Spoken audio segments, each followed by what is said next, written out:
Bear with me, guys. I'm sorry for the noise disturbance quickly. Here we go. This might get in the way. Yeah, there's the screen recorder. Anyway, alright, so today I wanted to show you how to build a well-balanced team and where you can find the resources for that. So first of all, I'm actually going to want to leave that up on the screen. I know that's probably going to annoy you guys, I'm sorry, but I do kind of need it there to track to see how long I've been going.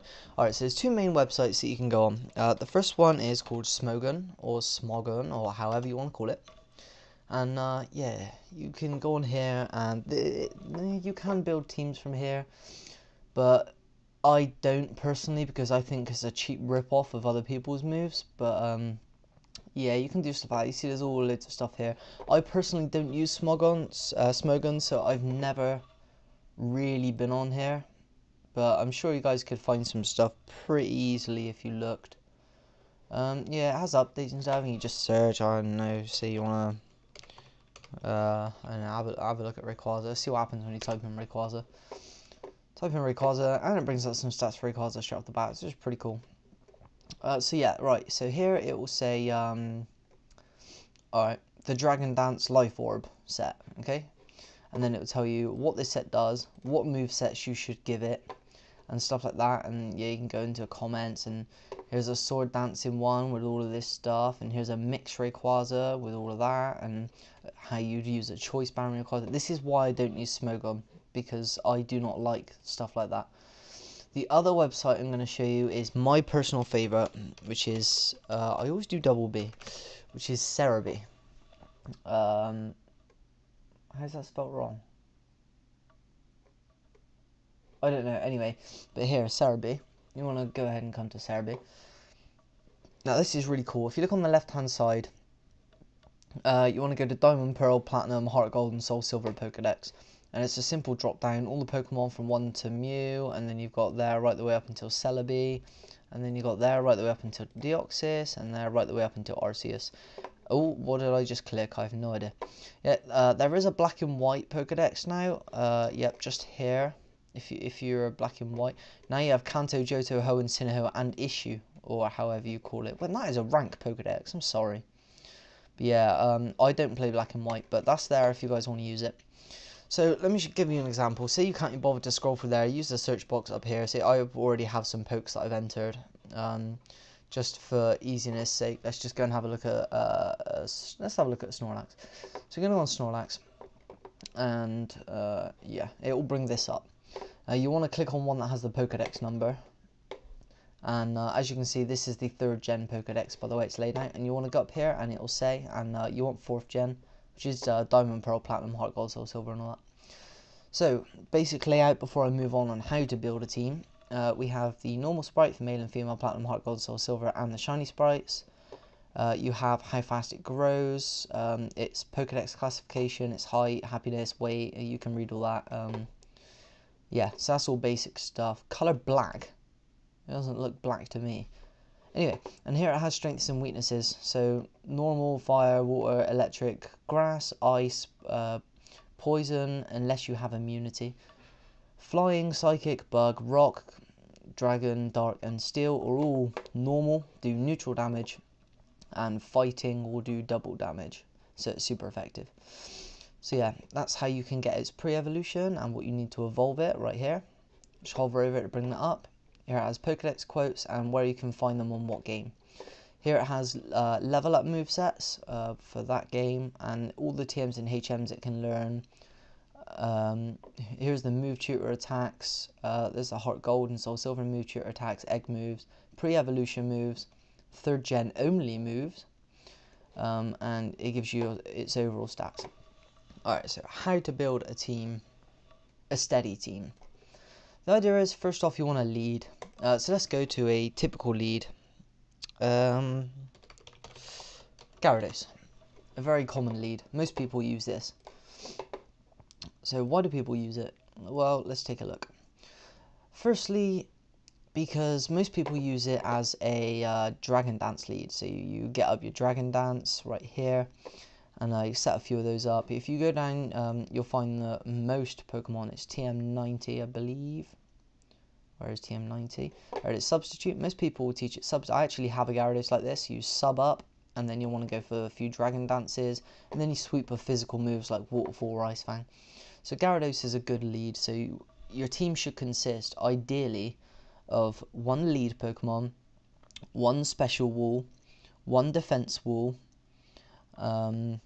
one sweeper if you want.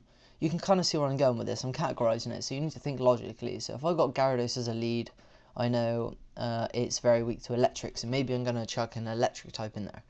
Now, with the electric types that I know, I'm fairly knowledgeable when it comes to Pokemon through 0 to 493.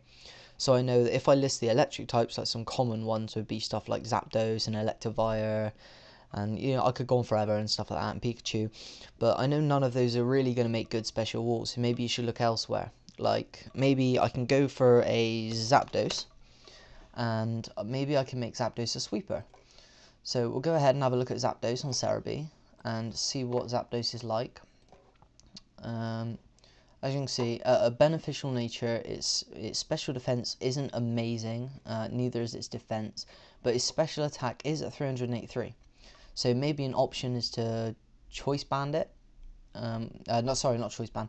Choice scarf it and raise its speed, which does keep you to one move. So use a move, something that's going to affect everything, like a flying move affects all types of Pokemon.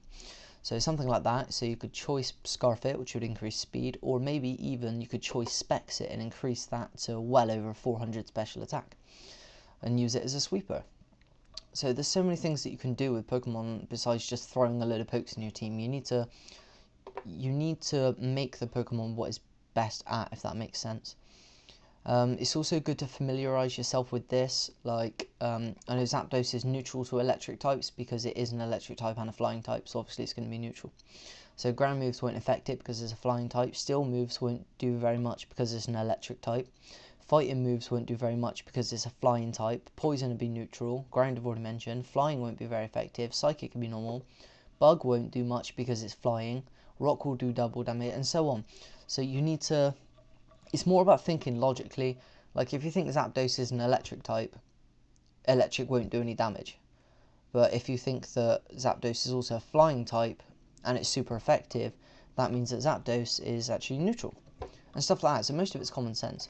So some good special walls then. So I don't know what that word is. It must have been a typo. Yeah. We go to Tentacruel, which is a really good special wall.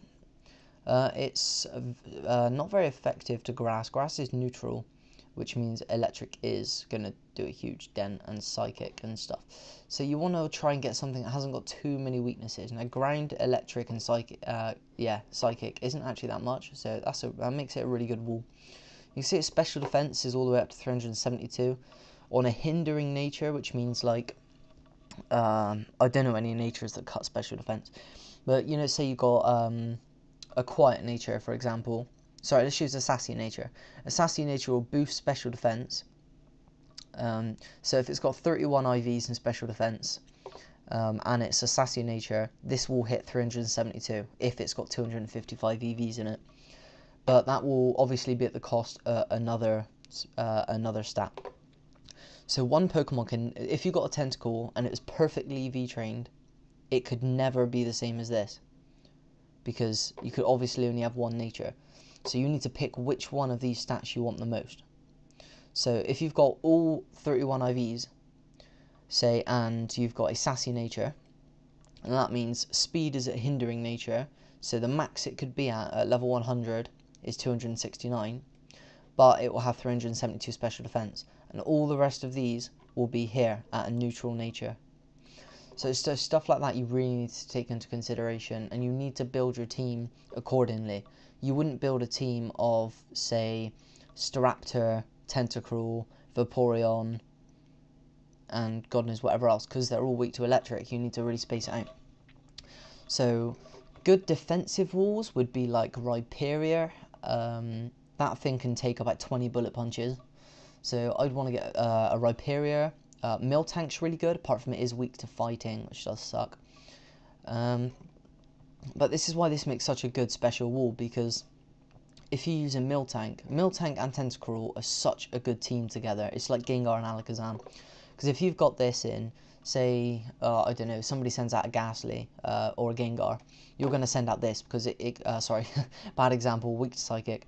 I don't know, anything that's got high special attack, and you send this out because it's going to be able to wall it, and then say, I don't even know where I'm going with this, but anyway, the point is, say you've got Miltank out, for example, somebody sends out a Hitmonchan. Even though this is your special wall, you can still send it out because fighting is 0.5% effective. So its defense, it may only be 251 at a beneficial nature, but it's still not going to do anything to it, especially if it's got 364 HP. So there's things you need to think about, like using Pokemon universally. Excuse me, not just using certain Pokemon for one thing. Strategy is a lot more complicated than people think. You need to really define properly. Like, alright, I'll give you an example of one of my own personal Pokemon. Let's go and have a look at Claydol. This is one of the new additions to my team for obvious reasons. Let's go ahead and have a look. Okay, special defense, 372. Defense, 339. So what's the first thing I do? Put Cosmic Power on it. Why? Because it raises defense and special defense. So it's got Cosmic Power on it. Its HP is decent, its attack is poor, and its special attack is poor. But hey, that's why it's my lead. So you go and see what moves it can learn. And I am running, there we go, Stealth Rock, perfect for a lead. So if I wanted to, I could run Stealth Rock, Barrier, Light Screen, and Explosion, if I wanted it to be a Kamikaze lead. Mine's not. Mine's running Stealth Rock, Cosmic Power, Psychic, and Shadow Ball. Earthquake and Shadow Ball. Why? Because I want something that's going to affect everything. So as far as I know, there are no Flying Dark types. Yeah, I don't think there is. So, for example, the reason why I chose Shadow Ball and Earthquake is because anything that's in the air is not going to get hurt by Earthquake, but will probably get hurt by Shadow Ball. And anything that's on the ground that won't get hit by Shadow Ball is most likely going to get hurt by Earthquake. Well, everything will, obviously, because it's on the ground. So that is why I've chosen those moves, because there's no escaping it. I'm going to be able to put some damage on something in some way, shape or form. So my teams are fairly well thought out. I don't think my 6 Pokemon that I'm using may not go well together, but each one plays a crucial part in the team individually. And that's what I find is most important. So you need to think of a Pokemon that does a really good job and don't put another one in there. What is the point in me putting in a special wall on my team when I've got Claydol? If I really want to save Claydol, I'll just get some Stealth Rock up and then switch it straight out and save it for a special wall. It has so many uses. See, this is Ground and Psychic, which means, yeah, alright, it does have quite a few weaknesses, like water, grass, ice, bug, ghost, dark. It has loads of weaknesses, but with that high special defense, I mean, who really gives a flaff? Especially if you've used Cosmic Power a few times, it's not really going to do much, is it? So that's just basically a few things to take into consideration when building a team. Yeah, quick update by the way, Cresselia is not Uber anymore. It is not anymore. Just to let you guys know, thought you might want to know that. Oh, and neither is Latios or Latias, as long as you're not holding the Soldew. They are not Uber, I believe. Not 100% on that. But if you guys want to check that out, I can probably get you there quickly. Go to Google. All you got to type in is Pokemon Wi-Fi Uber list, and I know it's recommended it. And I pressed Y instead of U. Yeah, you want to go here and find anything reliable. Cerebi. You don't get more reliable than Cerebi. So click on Cerebi, and here it will show you some stuff. So if you see here, you got Mewtwo, Mew, Ho-Oh, Lugia, Latios, Kyogre, Groudon, Rayquaza, Deoxys, all forms, Dialga, Palkia, Giratina, Darkrai, Arceus, Manaphy, Wobbuffet. So Latios and Latios, I believe this is slightly out of date. You can also go and see like standard no U. Yeah, I just want to make that clear. All of my matches are OU and under. Okay, no Ubers, none, nothing. If you turn up with a Salamence, my God, I will sperm attack your mum and have a loggasm. Anyway, so thanks for watching the video, guys. I hope this has helped you out on building a team. It shouldn't be too difficult. But yeah, if you need any help, just leave a comment.